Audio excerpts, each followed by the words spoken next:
Hey y'all, Dude here, and in this week's episode, as promised, we are going to discuss mixing. And as I mentioned last time and tried to sort of, I don't know, prime your pumps or prepare you, I am no expert at when it comes to mixing. I have been watching this course, which I will shout out at the end, that gives me some basic fundamentals of sound engineering, and I've been working on other projects, so I haven't been going through it and learning what I should be from it. But anyway, what I'm going to share in this video is what I have learned in mixing from the handful of Dude and the Missing Rug songs which are up and available.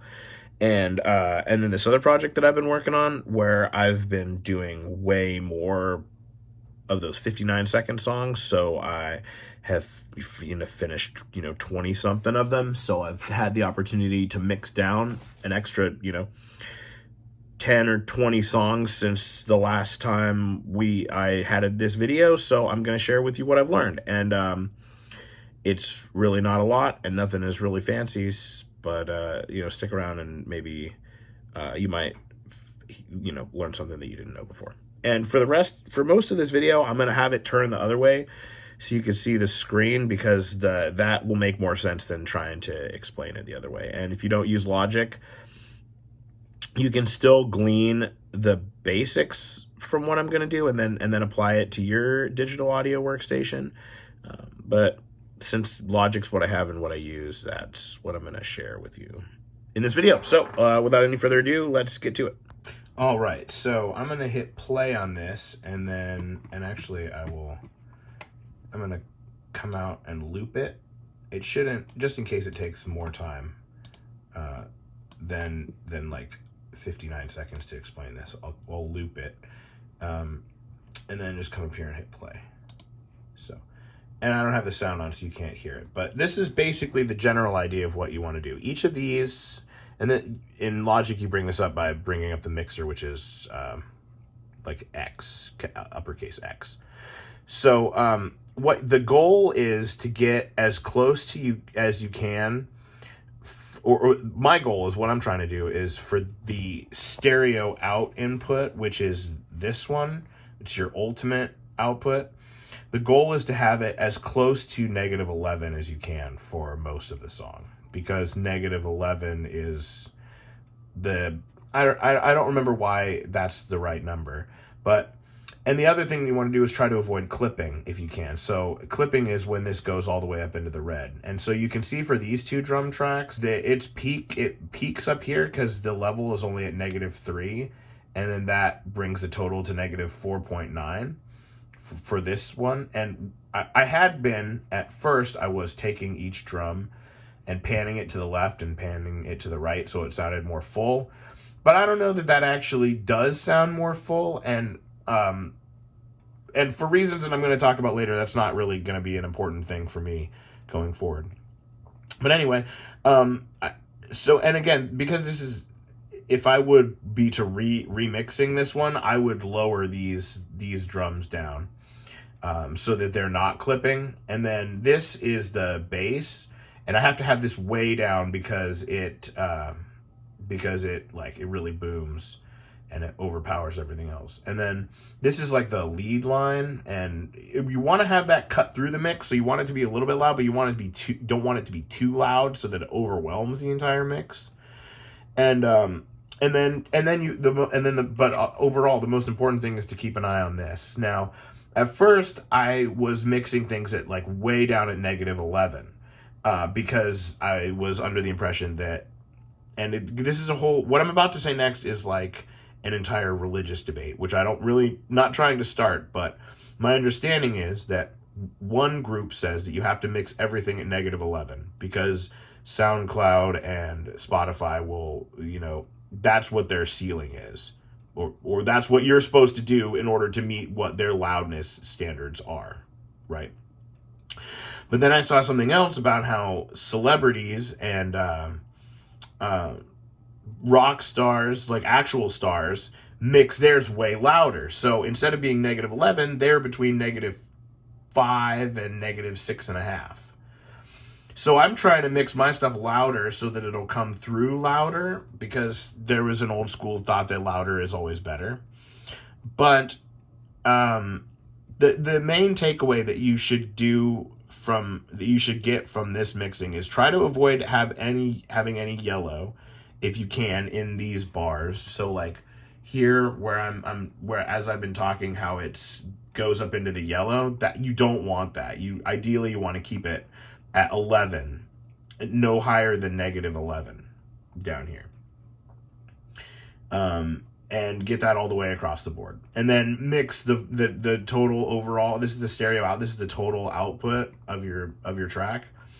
Keep that between -5 and -6.5 if you can. But if that brings the overall loudness of the song too loud, then you might consider making it more quiet. But again, your mileage may vary as far as that is concerned. So that's what I know about mixing. It's not a lot, and I'm still learning. In the future, I think I will do follow-ups on what I've learned about mixing in the meantime, because like right now, all of that had to do with just volume, and you're just like trying to equal out the loudness of everything that is all of your different tracks. You just want to like, you don't want to have anything too loud, and you want to try to like. I liked past tense to use panning to pan one thing to one side. And I still do that in dude songs. And I've talked about that in past videos about having two different guitars and having one to the left and one to the right. So like you can do like, there's cool things you can do with panning, and maybe it's like a sort of like a hokey beginner's trick. But I don't know if that's really the case, because I heard Lenny Kravitz doing it, and that dude I wouldn't call him beginner, or his engineers I sure wouldn't slam them as being beginners, because it just stuff sounds awesome. And yeah, and that's something that I've done in dude music that I think actually sounds kind of cool. Yeah, and then again, that's what I've learned, and I think that you can see here that even from a track that I made like a week ago, I've done so much more since then. And I've mixed like probably like 10 other tracks between this one and that one. And so that's something, just one thing that I've discovered from myself from the time that I have, just from like a week or so of mixing, because I think I made that track like a week ago. So, yeah. So my biggest piece of advice when it comes to mixing is just like make a bunch of stuff, like mix as much as you can. Like if you have friends, if you're just getting started like I am, and you're younger than I am, because I'm in my late 30s, if you have friends that are artists, because I presume you will, because you know, even, okay, so let me just take a step back. If you are learning to mix because you are yourself an artist, a musician, a songwriter, singer, and you have a Mac and an interface, and you just want to start making music, then, and getting better at mixing, if you want to get better at mixing your own stuff, then like volunteer to record your friends. Like this, if you get the Scarlett 2i2, which I have, which is under $200, it's got 2 inputs, so you can record, you know, drums, and then you can record guitar and bass at the same time after you record the drums and have, you know, people headphoned in. Or you could just get the things and work on, you know, get the stubs, GarageBand stubs from your friends, and work on practicing mixing it. Like, do it for cheap, do it for $10, or do it for, you know, even do it for nothing, just for the benefit of having, just like explaining to them, like, look, you know, I'm just getting started, so I've only mixed, you know, you will have only mixed a handful of songs. So, you know, if they don't want to do it because, you know, maybe it's not the most fun thing that I've ever done musically, the most like creatively rewarding thing that I've ever done. So like maybe they don't want to do it. So just start, now that shows are starting to open up, now that people are getting vaccinated and you can start going to shows, just like make some friends. Just be like, hey, over the pandemic, I started recording myself and I started mixing, and like, if you want, I'll mix your stuff for really cheap. And you can even offer to record them too, if you want to get into that side of it as well. Because yeah, it's really like I said, it's like the Scarlett is $200, but you could probably buy it used for closer to $100. And shoot, you can even get the one interface one for even cheaper than that. But yeah, the point is to just get started and just start doing stuff, because the more stuff that you do, the better that you're gonna get, and the better your ear will get for what sounds good and what doesn't. And just don't give up, because like, you're going to deal with people are going to talk garbage. They're going to talk crap to you, especially when you get started. And it can be discouraging when you're doing a new thing. You know, I've been playing guitar for over 20 years now, so I can noodle around and I can sound all right. But some other stuff that I'm doing, I've been not doing as long, you know, so I probably don't sound as good and I don't know as much as I do about guitar. But it's important that you not give up, because you will regret it if you don't do something that you want to do. I promise you're going to look back at life and regret it. Like, I didn't start skateboarding until I was 36, and I really wish that I would have done it earlier, but I was scared, and I could come up with 100 reasons why I shouldn't do it. But the reality is that my life has been so much better since I started doing it that I just regret not doing it sooner. So try to minimize your regrets, right? Like, your life will be better the more you can minimize your regrets. And you do that, you have to go for it. You can't like halfway do things, because that's pretty much a guarantee that you're going to regret it. So I got way more philosophical there than I wanted to in a video about mixing, but I hope that you found some value in it. I hope that you learned something. And I wanted to make an announcement here at the end. I am going to be, and I'm going to make a TikTok that talks about this too. I'm taking a hiatus from making music with Dude and the Missing Rugs.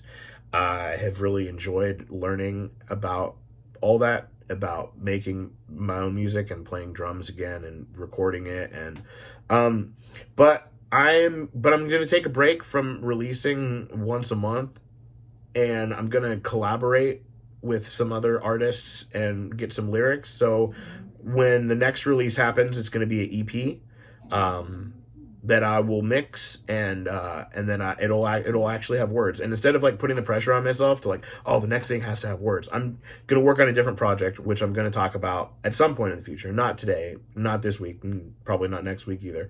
But at some point in the future, I'll talk about this other project that I'm working on.